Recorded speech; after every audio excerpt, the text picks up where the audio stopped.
Live. Hello, everybody. Thank you very much for joining us. Much appreciated. We're going to be talking about improving patient safety tonight. But before we get started, let's go over to Vanessa, who can tell us how you guys can join in with us. Thanks, Vanessa. Hi, everyone. Looking forward to tonight's episode. Hope you'll join us. You can either join us on Twitter, X, just follow the hashtag MHTV, and you should see the conversation pop up there. Do ask us any questions, comments, and we'll feed them into the chat. Or you can go over onto Facebook just by liking the Unite MHNA page. You should see the live stream there. Again, just put any comments and questions in there and you can follow it along live. I'll hand back over to Nicky. Fantastic. So we're looking at search training today. We'll be looking at how the training came about and also any lessons that we can learn from it. So let's go to our guests and have them introduce themselves, and then we'll get talking about our main topic. So let's start with Marie. Marie, can you tell us who you are, please? Hi, my name's Marie. I'm the senior peer support worker within the Safe from Suicide team. So with the search training, I brought my lived and living experience. Thank you. Fantastic. Carla? Oh, hi, my name's Karia Wilson-Palmer. I'm one of the clinical leads in the suicide prevention team, and I work for Devon Partnership Trust, which is a mental health and learning disability trust in Devon. Fantastic. And Samantha? Yeah, I also work alongside Carla in the Safe from Suicide team. I work in quality improvement, and I've also got clinical background as well. And last but obviously not least, Steve. So my name's Steve. I'm a mental health nurse by background, but now I lead the simulation department within Devon Partnership Mental Health Trust. My interest mainly around sort of patient safety and training within patient safety. Yeah, that's brilliant. Thank you so much for all coming together to talk about this. So tell us a little bit about sort of what search is, but also how the pilot training came about. Shall I answer that question? Absolutely. So it must be probably getting on for 2 years ago. I was approached by one of the senior nurses in Devon Partnership Trust. There'd been recognition that there was an issue with the existing inpatient search training. And in fact, historically, in one of the CQC visits, one of the inpatient nurses in North Devon, actually, as it was, had actually said to the CQC that they once had search training, but it seemed to have been discontinued, and it was something that they really valued.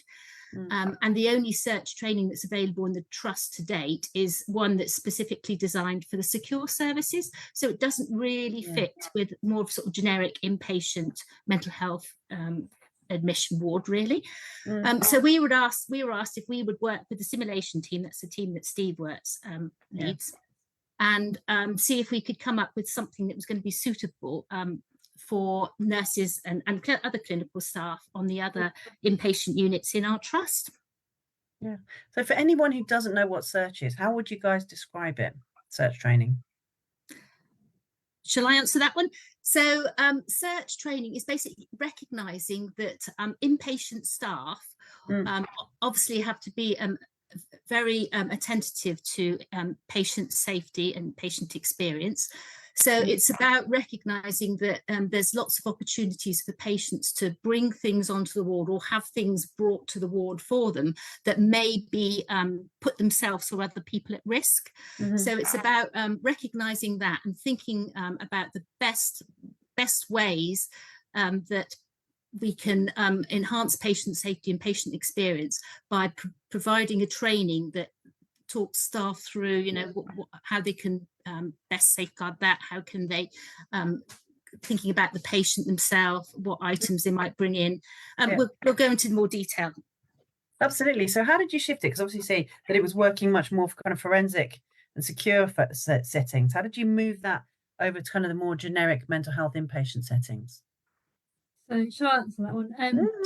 Yeah, we sort of had the secure one, and I guess what we were seeing were people were joining from other directorates onto the secure training, but that sort of had its heritage in, I guess, more towards harm towards other people, and also it have been adapted, I think, originally from prison services. Prison services obviously have bit of a different remit to us, in the sense that they're trying to rehabilitate people, and we're not trying to rehabilitate people so they don't commit a crime again. We're trying to make them well and recovery, and to live a full healthy life. And mostly, I guess, we look at harm from, harm to themselves for people, but we do also look at harm to others. And so we wanted to sort of move the shift a bit more to what that might look like on other wards, and think about it from a more health perspective, if you like, and bring on board kind of thinking about, okay, how can we do this in a way that's kind of really respectful people. That's why we had kind of like a sort of Marie, who has a lived inpatient experience, another peer support worker with lived inpatient experience as well. And we also had a lot of staff, a lot of different heads coming together around that, and we used various different things. We looked at, for example, trauma-informed practice, patient-centred care, etc. So those types of really good aspects of what we would expect to see in inpatient care, and moving and adjusting that, as well as taking forward the themes that what you would have in any search. So if you were searching the police or the prison or the airport, you'd still have some generic things that you would still do, because it's still the same task, but the ethos behind it's different, if that makes sense. Absolutely, it does. Yeah. So did you use a specific learning approach to like design the training and design the way that you move forward with this? Yeah, do you want me to come in about that? Please So do. in regards to the learning approach, we sort of used a hybrid sort of style of learning approach. So although we recognized that there were like sort of things about the theory and the knowledge and stuff that people really needed to know about search, like your rights as a professional, patient's rights, and also just attaching on to what Carla said earlier, it is about patient safety, but it's also about not using a blanket restriction and getting rid of everything. And I think actually the training is about sort of, I guess, increasing people's confidence around applying those skills within a clinical setting live at the time. So we used the hybrid approach. So we used the sort of PowerPoint and like sort of that sort of way to like sort of get the knowledge across and stuff. But with the skills, we used a simulation approach. And simulation is really good because it's an experiential learning approach where you'd recreate a safe environment, where people will be able to practice those skills in hopefully sort of a judgment-free, psychologically safe zone. So actually they can sort of use all those different skills at the same time and have that sort of safe conversation afterwards about what they've learned, and people can bring in their own experience. So it was really important that we used a simulation approach with a hybrid approach, so that people had the chance to apply their newly found knowledge to practice straight away and get some feedback instantly on that. I think you're right, because sometimes with training, people theoretically know what they're going to say, but they haven't practiced it, so they don't know how it's going to sound when it comes out. And also that idea as well, what you were talking about with confidence is really important, I think. Because when people aren't confident and they aren't knowledgeable, they tighten up, and you get some quite reactive and reactionary kind of decisions, which really doesn't make the environment more healing, more therapeutic, safer. It just makes it almost punitive and quite restricted. Right. I think when it comes to things like with simulation, a big thing that we think about is human factors as well. What kind of human factors are sort of impacting on our ability to make a decision then and there in the moment? And actually for some people, quite a lot of people who work in healthcare, compassion fatigue has a big sort of impact upon people's decisions as well and stuff. So actually simulation was a safe space to kind of discuss that and discuss the impact of human factors upon people's decision making, communication, teamwork, non-technical skills, all those things that are required, I guess, to do a search. So how did that fit into using like a live ward environment then? Shall I answer that? So we were very fortunate, actually, because the ward that we chose, or actually offered to do the pilot training, had a kind of a wing of the ward that wasn't operational at the time. So it obviously was a proper ward and had proper ward furniture in. So to all intents and purposes, it looked like it was an open ward. So we were able to do the simulation part of the training actually in this ward. We had to be mindful because it was in very close proximity to the actual ward itself. So there were occasions when we had to kind of keep the noise down a bit, or just be respectful of the fact that there were kind of patients within close proximity. But Yeah. yes, it made it, you know, the whole experience much more real. That was the feedback that we had from some of the trainees who underwent the training. It sounds like there were some challenges with that. Indeed, there was. Yeah, there was some challenges. Like I say, we had to be respectful of the patients around. But I mean, whenever you're working on an inpatient ward like that, you know, you have to be flexible, don't you? You have to realise that there may be occasions when you had to cancel the training. Some of the staff may not be able to attend because they might be too busy. There might be patients with particular sensitivities that you need to be aware of. So yeah, there were challenges indeed. Can I add on to what Carla's saying as well? Oh, Like in yeah. regards to doing any kind of simulation, you have to do a thorough risk assessment. That's part of doing any kind of in situ simulation, because you have to understand, you have to kind of mitigate all the risks before you start it and almost kind of expect some of the risks to happen. I think one of the really good things about sim is that it is conducted safely. So we all know a timeout word to stop the sim if things are sort of not going the way that we intended them to, so that it doesn't impact people's learning. Yeah, it's so important, isn't it? It's almost takes me back to the kind of when people started using like role play and things like that, and some people were very skilled in understanding how to create that safe learning space, and in other places it was a bit more freewheeling, shall we politely say. It can go either way. Yeah. So thinking about, I mean, obviously the challenges, there's complexities to working this way. What were the benefits of it? I mean, I suppose I would say, just reiterate really that the feedback we had demonstrated that people had really valued the experience of, you know, actually getting almost a real live opportunity to search a room, look for hidden objects, etc. And the fact that it felt really genuinely real. It was an environment they were familiar with because it was represented the ward that they were working on usually. It was really beneficial for them, and that was their feedback. I suppose it makes it make sense, doesn't it, as well? Exactly, yeah. And I think it means, you know, when they're actually working on the ward, they're kind of suddenly think, oh, there was that area of the room that I'd looked in before and I found such, maybe if I look there I might find something, you know. It just stays in their mind better. I guess there's like good transference of learning as well, isn't it? By doing it within an actual environment, it means that you're not, you know, going to a training day and learning in a room that's completely different to the environment that you work in. So it's like that transferability of skills as well. And do people come in their work groups, or do they come in individually, or do they come in their teams already? How do you work with that? And the access and the training.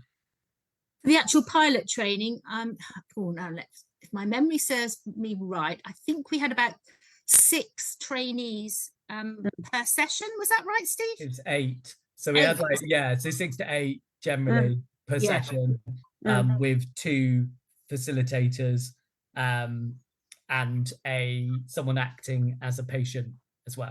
Really important in sim that you don't do it on your own, that you have 2 debriefers. Because that's interesting, because it is very intense, isn't it? And thinking about, as you guys are saying, how hard it is to free people up for any kind of training, even mandatory training, that you have to be able to prove that it's a very worthwhile use of resources. It's an interesting thing. Well, let's come back to that. So before we move forward, I think one of the things that you guys prided yourselves on was really accessing and considering the voices of people with lived experience. How did you guys go about doing that? Because it is a really sensitive subject to teach and learn about. I think I can sort of answer for that really. So initially we had one of the peer support worker leads. So Emily came along and supported the training.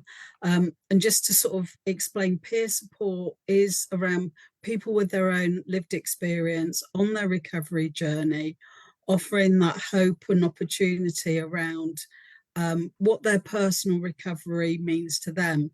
So when it came to the search training, we could both use that lived and living experience from the times that we were a patient. And actually the ward that the pilot was done on was the ward that I was always a patient on. And some of the members of the people that were doing the training were actually nurses that had looked after me. And it started conversations. I think that was what was really important. It could start those positive conversations, but also adding in sort of, this could be an opportunity to start a conversation about, oh, why have you got this in your bag, or what's this in your room, some of those different things. And also as well, I think for the staff members doing the training to be able to see recovery in action. Yeah. Because often we see that, you know, people come onto the ward, they're very unwell, they leave the ward, and then maybe you don't see them again. But this was seeing recovery in action, and what we as people that use services can give back. I think especially as well with the team, every single time I felt valued, appreciated, the perspective I could bring, the difference that could bring to the whole of the training. It was the whole of the training. And I think as Steve's talked about that debriefing and thinking about the effect that this had, but also being respectful. So all the way along, being very respectful of that person, that person's property, what that meant to them, and all the aspects of the individual. So from that lived experience perspective, it was really good training. The staff members, but good for us as people with lived experience to be able to share that and to hopefully improve other people's experience going forward. Marie, don't forget your secret visitor, or guest, I should say. Yes, people coming up. When I believe we're asked about the how did I influence the training? Sure. Well, why don't you tell us now how you influenced the training? So I influenced the training by bringing this little bear. And I often talked about it. Now, it's a little bit of a sad story in a way, but all this bear was made out of the clothes that my dad had, and my dad passed away having experienced Alzheimer's. But I use this as an example of something that may look unimportant, you know, just pick it up and put it away. But actually, there's a lot of meaning with this teddy. So the paws and the ears are actually made out of the material from night dresses that my dad wore as a baby. So they are 85 years old. So very, you know, they are fragile. Yeah. The darker material is what was his ATC warrant officer jacket. Dad always wore waistcoats, so he's got a waistcoat. But what's important as well is in the top pocket here is what he always carried, and it's my mum. And he absolutely adored my mum. My mum had passed away quite a bit before. So this teddy for me is very, very important. Yeah. Has a lot of meaning. Now, earlier on I said about those conversation starters. Well, this has the potential for that. So maybe if there was a search going on in the person's room, one of the staff members could be asking about, oh, tell me about the bear. What do you mean? Where have you got it? And this could apply to anything that they've got, but it is that opportunity to start a conversation. And I did say to the team that my dad was a very giving person, and he liked to help people and help organisations. And I think being able to use Dad actually sort of continued that. So even in his passing, he was still helping people to understand the importance of some of the material things and what being respectful can and the other thing I did bring with me were I'm not going to show it too much because they're crystals. So I love crystals. Yeah. I'm not going to show it to the cameras. I told you it can burn them. But it was again about being respectful. So for some people, anybody else handling a crystal actually is really damaging. And all the way through the training as well, in the PowerPoints and that, it was talking about being respectful. and understanding what certain things might mean, you know, whether it's religious or personal. So I bring that as well and say, just think about what does that mean to you? It's a start, again, it's a start of the conversation. And it's a conversation that can also focus on, what does recovery mean for you? What would that look like? What would your hopes be? While something that can feel quite traumatic, you know, you're either being searched, your possessions are being searched, or your room's being searched, there's an opportunity to have a really positive conversation. Yes. Get to know that person a bit more. And hopefully that will lessen any distress that it might cause. Yeah, I think you're right to sort of talk about how invasive search can feel, and how it make you feel maybe you're not trusted. It can make all kinds of interactions happen that maybe if staff haven't thought it through, because it's just a task, in some ways it's emotionally much less loaded for the person with the power in that situation. People don't necessarily think about it. If they know that their intentions are to protect and to help and to prevent harm, they don't think about how it might be perceived until they actually physically do it. And they're like, oh, actually, this does feel strange going through someone's stuff. This does feel uncomfortable. But exactly as you're saying, you know, it's about how you handle somebody's stuff, how you touch somebody's stuff, how you have that kind of conversation about meaning. It's so important to be able to do that. And it's those skills that sometimes aren't taught. You know, if people haven't seen skilled professionals in action, they can just undertake a task without realizing the implications that might mean for somebody. Yeah, and I think that being respectful, and that was the theme throughout the whole of the training, and reinforcing that, and the care and compassion that I heard so many times was so heartwarming and reassuring, and you know, we want to continue that. I think what sounds very positive from what you're saying as well is when particularly junior staff who are worried about how to act and how to undertake something like this can sometimes do it in a very kind of blank way, so not to say or do the wrong thing, when actually it's an opportunity to be compassionate and to show concern and say, I'm sorry, you know, I appreciate this might be difficult, and actually have those kind of conversations. And that feels, you know, when you role model emotion and, you know, humanity in giving care, it's so much easier than for other people to feel almost like permission to be able to do it too. Yeah, to give permission to how that feels. And every time people were so respectful, like folding up clothes, is this okay? Yeah.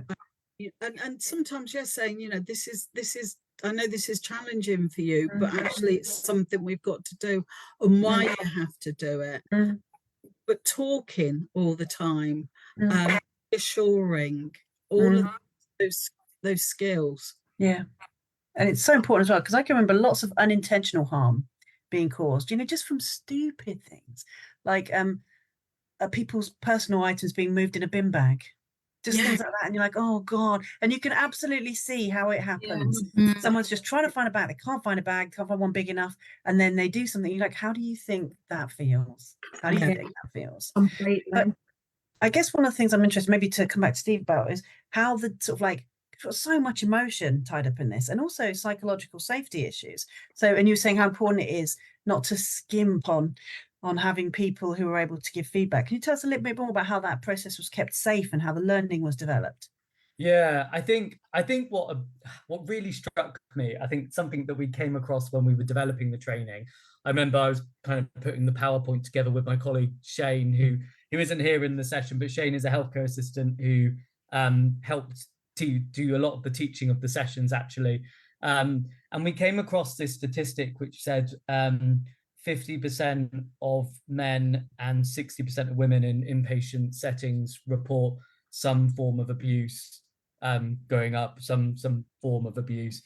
And that statistic really struck me. I was like, gosh, I didn't know it was that high. And when I think about abuse being reported, it's probably underreported, really. So actually it's a lot more prevalent than I imagined. And I've been working in mental health services for years, you know, before that. So I think it was really, really important that we're dealing with a subject which is actually really should be handled really sensitively. So I guess when keeping the learning environment safe, it was really important. So I did a bit of the acting for a lot of the simulations. Mm. And I mimic everything that sort of Marie was saying, you know, it was all my stuff that people were going through. It was my bags, it was my clothes, it was and you know, I naturally I felt so invaded upon, you know, and this is my personal belongings.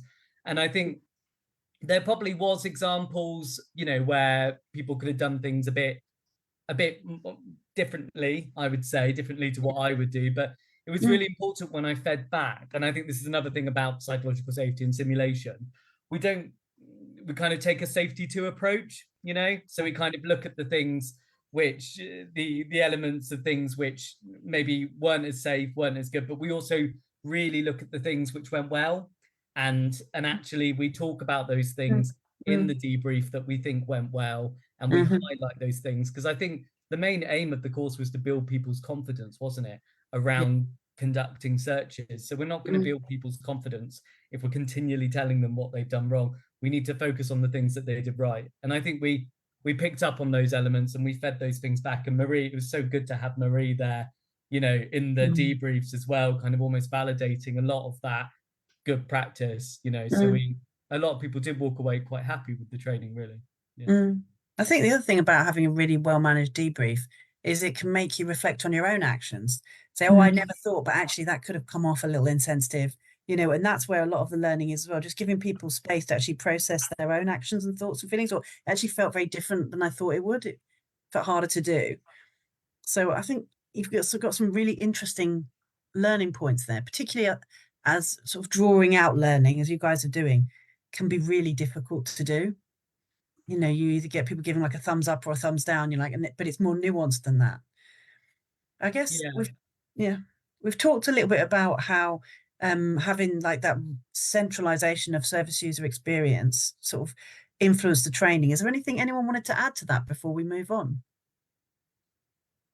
You don't have to, it's not the law. You're like, no, I've said everything. That's fine too.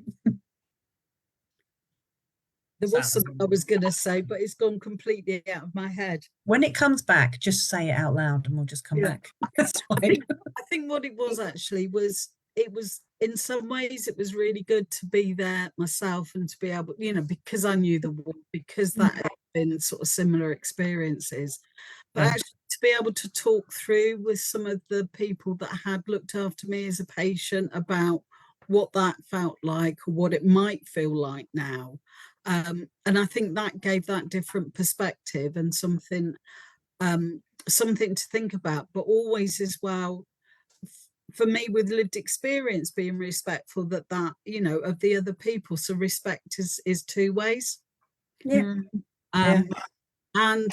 again, you know, I always use the word, but offering that hope that you can do things differently, that things can be different, which is really important, both for people experiencing mental distress, but actually the people that are caring for them. And we did some activities as well, some like walkthroughs where people searched each other, and actually in the session before they actually did it on someone else.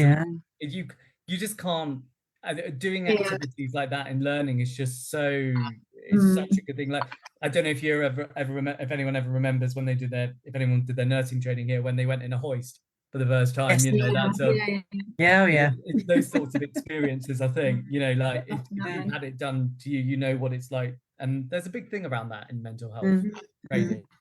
There's something about the hoist when you actually start to go up and then the legs go out a little bit. And if no one's told you that's what's supposed to happen, it's really scary. And my favorite are people who hoist and then say, hoisting you now. It's like, no, that's happened. You've shot me up in the air and then you've told me you were going to do that.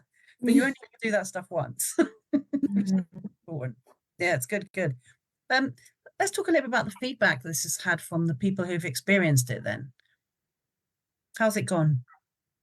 So we got quite a bit, because I guess I did quite a bit of the evaluation of the course, and I think, like Carla and Steve were saying, really, there was a lot of sort of so one of the feedback, or part of the feedback we get, is qualitative, and that's actually verbally people feeding back. We asked people to put in an envelope what they thought, so even if the feedback was not so good, that we could see it. So it was done confidentially, and it was done after, you know, more or less immediately after the course. And but actually it was really positive, and I think it was what you were just highlighting, Nicky, that it was because of that experiential learning that people can reflect, and like with having peer support workers and that kind of focus, we move from not just what to do the task, but actually how to do, we move from being task orientated to kind of how we do that. And it did go a fair way from that shift, because when you undertake any training, what you want to be able to do is to put it into practice. It's not just we've all sat down to some boring training that we didn't like at some point in our career, I expect, that wasn't so great, that we didn't really kind of get, or we forgot about it, by the time we got to it, we had to go back. And I think it does bridge a gap by doing more experiential training in terms of the delivery. In terms of the actual course itself, we did we asked, one thing was about confidence. We asked about confidence on all the different sorts of searches. So we do room searches, bag searches. We did one under a seclusion because of greater risk of ligatures. Quite often, people take things in with them to seclusion that you don't necessarily want them to have. So thinking about various different scenarios that could exist, and as Marie said, like with the cultural awareness, so all kinds of scenarios we can work with. Steve can work with any team to kind of identify an area that they're struggling with, which is quite nice. So you can sometimes get to do some nice bespoke bits of work, I know. And and we found the confidence just sort of shot through the roof. It went from kind of being quite low, because actually people weren't that confident. As I said, we were sort of really relying on this one, either the people attending the secure training, or other people showing other people what they thought was best practice without really time to develop something. So that really made a difference. And the other thing we did was we looked, so I designed questionnaire looking at each aspect of all the different aspects of facets, if you like, we put of within the training. And I think it was sort of like these different statements, then about 25 statements, and then we get people to sort of tick before and after. It was sort of on a rating scale of 1 to 5. And then what we found, of course, was actually people really did find that their knowledge was sitting in that 4 or 5 camp, and it started off about a 1 or 2 for most, that really quite low, surprisingly low. So it was just showing how, I guess, how much this was kind of needed to do this, even though some of the people were already doing the work, but some people, I think what tended to happen on the ward, or that was my observations at least, is it tended to be left up to those people who thought, who were thought to be best to do it, rather than kind of everybody feeling like they could do it. And I think it shouldn't be like that, because actually it's important that we have the right person to do the right task, and that everybody can feel that they're able to do that. And also, as Marie highlighted, with the personal interactions, like who I might like to speak to and have searched my place might be different to who somebody else would, who might be able to work better with somebody else. So I think that's really important to consider as well. So yes, we did get a lot of positive feedback from it all. Cool. Was someone just about to say something? Yeah, but I would say from a systems testing point of view as well, there's loads of places you can hide things in a bedroom. I'm afraid there are. That's supposed to be kind of clinical, and all those areas are supposed to be filled in. No, we were able to take the little light thing off the wall and put it up there. We were able to put it into the shower. We were able to rip off. I'm not saying that, like, You are giving a list of hiding places. I'm not starting towards safety or anything like that. But I'm just saying from a systems testing point of view, goodness, there's loads of places to hide things still. Even in a mental health ward built for today. And it is so important. It's life-saving work. That's what's really important. I mean, I've got a burn on my arm from 25 years ago, when somebody wasn't searched properly and put into seclusion and had a lighter on them, and they were so poorly they couldn't possibly keep themselves safe, and I had to go in and get it off them. I got burned doing it. And you just think, if only people knew what they didn't know. But the way it goes, isn't it? So we've talked a little about the feedback and how that's been gathered, and that's so important because obviously you need that data to show that this intensity of training is key, is important. You know, you sometimes see a pilot starts off brilliantly, and then everyone starts trying to cut corners on it and dilutes it so that it's not as effective anymore. So I think it's really important what you're doing, gathering that information and that data, and actually publicizing and talking about your work, because that's how it sort of came about, wasn't it? I think I read a journal article that you guys had put together, and that's why this kind of approach and everybody seeing, you know, mental health workers and nurses doing this kind of work is so important, because it's not just the pilot, it's how you talk about it, how you promote it, how you share it, how you share the good practice. That's really important for everyone to see, because it helps people to be positive about making changes in a system that could be somewhat resistant to change. You probably haven't noticed that, but it can be quite tough to pull it around. So I guess what I'm interested in, we haven't heard from Carla for a while. So what's happening with the training now? Where are we at with it? Okay, so the programme hasn't actually fully closed as yet, so the ultimate decision hasn't been made. I think it's likely that the learning that's come from the pilot will be incorporated into the existing training, or adapt the existing training adapted to incorporate the learning, I should say. But one other thing that needs to happen is it needs to be more bespoke to all of the different individual speciality wards. So just for example, we've got a mother and baby inpatient unit in Devon Partnership Trust, and we've got an eating disorder ward as well. So thinking more about what that might look like. So how could we add to the training packages to ensure that there's a you know, something special in that, bespoke to that individual unit? And we've got some ideas around that. So unfortunately, I don't think it's going to be the ultimate training isn't going to be simulation, because we've spoken about how few people can be trained at one time using that, so it wouldn't be practical. But I think that there's going to be an offer, I think, that if a particular unit does get into difficulty, or there's an incident or something and they need some additional bolstering of training, that it would be really useful for them to have a proper simulation training experience. So that's going to be on offer, I think. But as I say, the programme hasn't closed yet, so we haven't reached an ultimate decision. Lots of questions still going on, and we still need some answers to some of those questions. Does that answer your question? Sorry, it's a bit vague. No, I think it makes perfect sense, because these things aren't nailed down, or they're not finished yet. So you know, quite so helpful to talk about it now. I guess I wanted you just to come to Vanessa, because I'm aware that she's been social media tapping away this whole time, and I wondered if she had anything that she wanted to comment on.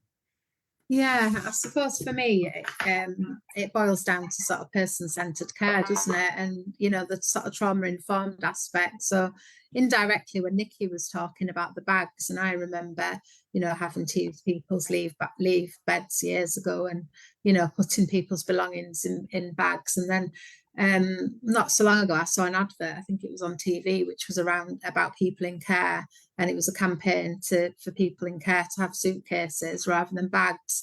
So they were kind of going from one home to another and feeling like they belonged. And I don't know why, but it just triggered kind of going back to working on ward years ago and thinking back then, you know, we didn't think about the trauma context. We didn't think that, you know, some of the people that we were working with had been in care, and how that was, you know, re-traumatizing for them. So I was thinking about that, and then I was thinking, really, this is about just least restrictive practice, isn't it? So I think this approach could be applied to anything really that was about reducing restrictive practice, and kind of for me it's that empathy aspect, I think, that's built in by the way you're delivering the training, isn't it? It's not really about the searching, it's about kind of how we have empathy and compassion, and how we're person-centered in the way that we kind of have to do things that keep people safe, but which are restrictive and do infringe on people's rights at times. And you know, I think, so for me, I was just sat listening to all, really thinking that really they're the things that it's about for me. So I think in terms of what you were saying about, you know, the long-term benefits of the training, you could really see how it's not just about search, how it's just about taking this approach and applying it in lots of different contexts where we're talking about restrictive practice. So yeah, so not really a question, more kind of some reflections. Yeah, I've got a couple of questions come through from students. Are you ready? They always can go either way, but they're actually a muchness. They're dealing with the kind of the emotional stuff around this, which I think is something that does cause people real anxiety. So it's useful to do it. So how do you work with people who feel angry and betrayed when you go through their things? That's understandable. Yeah. And the other one is, what do you say when someone says they haven't got anything and then they have?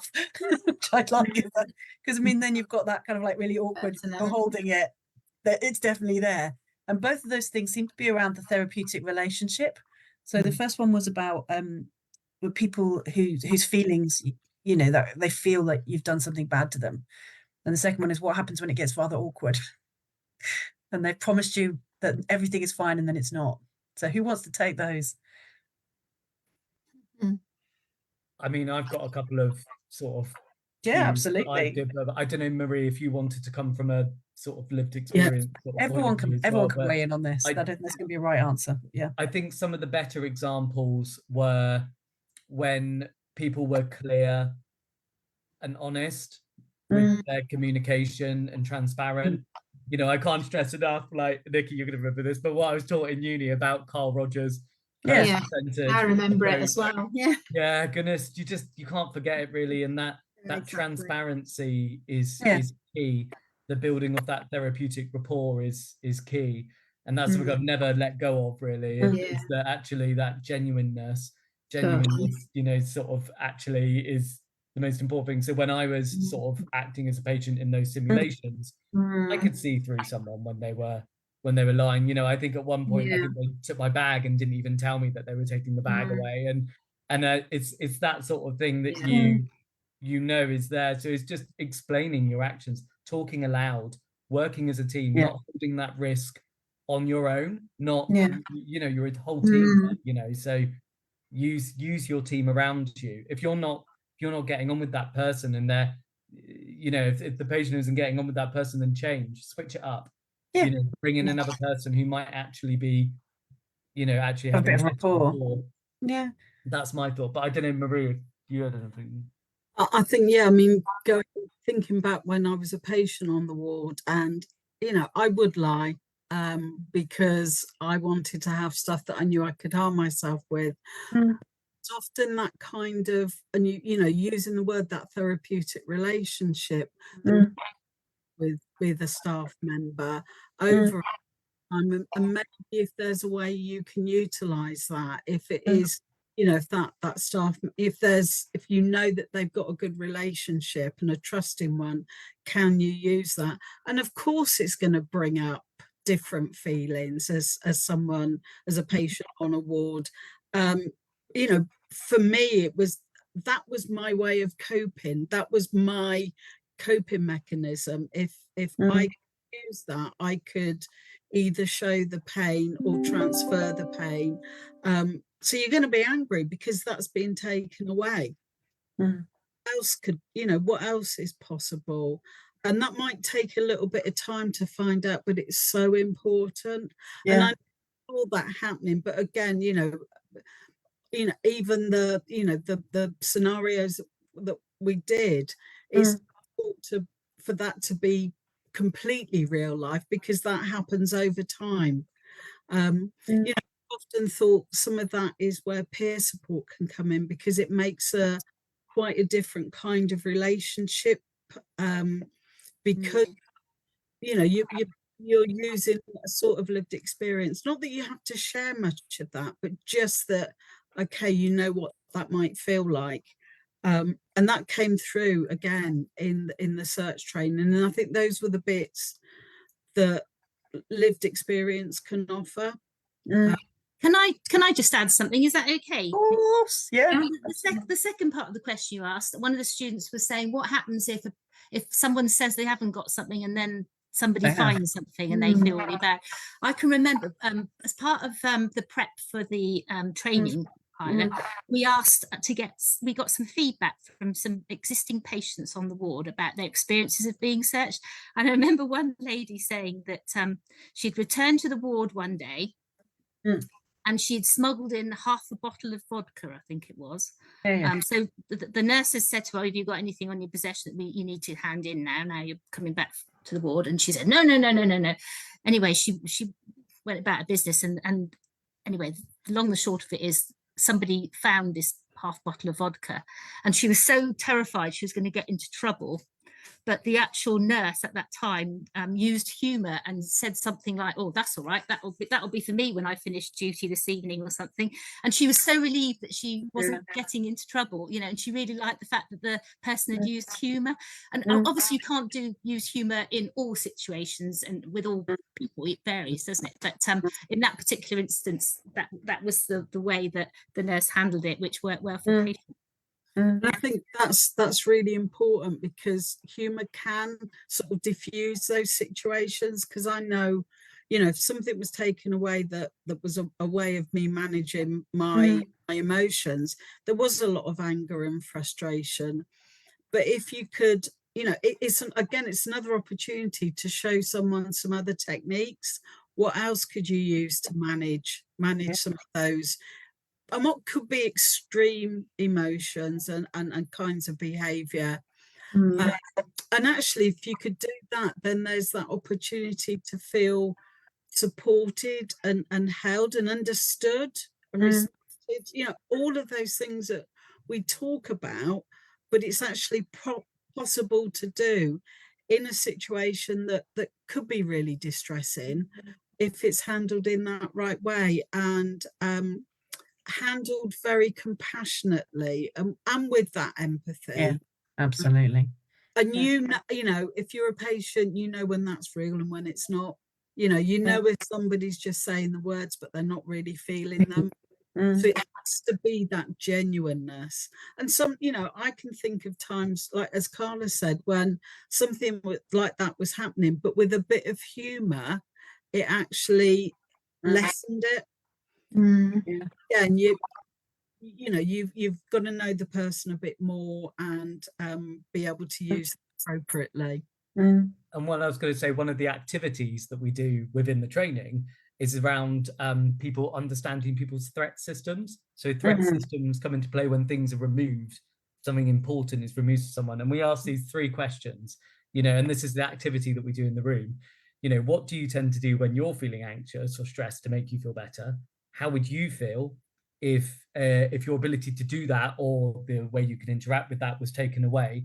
And how would you respond? And we ask those 3 sort of questions to help people kind of understand their own threats. Other headspace a bit more. Yeah. That's it. Yeah. And we got we worked with a psychologist actually who worked on the ward, Kate, to help us come up with those questions and build that kind of. There was a nice little activity, and it was quite it was nice, wasn't it, Marie? Like in the room, like everyone kind of had their own things, which was really interesting. I think that bit was quite important actually, because quite often we can think about we've got this item and we must take the item away, and this is the wrong item. Yeah. Actually, the item's got a function, and like, you know, the people self-harm because they're distressed quite often want to reduce their distress, or it's got a meaning to them, and even though it might not be you know, one what we might have to remove, we can then think about and have that conversation with that person. We're not trying to get them into trouble. We're not there to be the teacher that they might fear that they're going to tell them off. But actually, we're here to kind of help them and to understand and be compassionate towards, okay, so you're using this for this.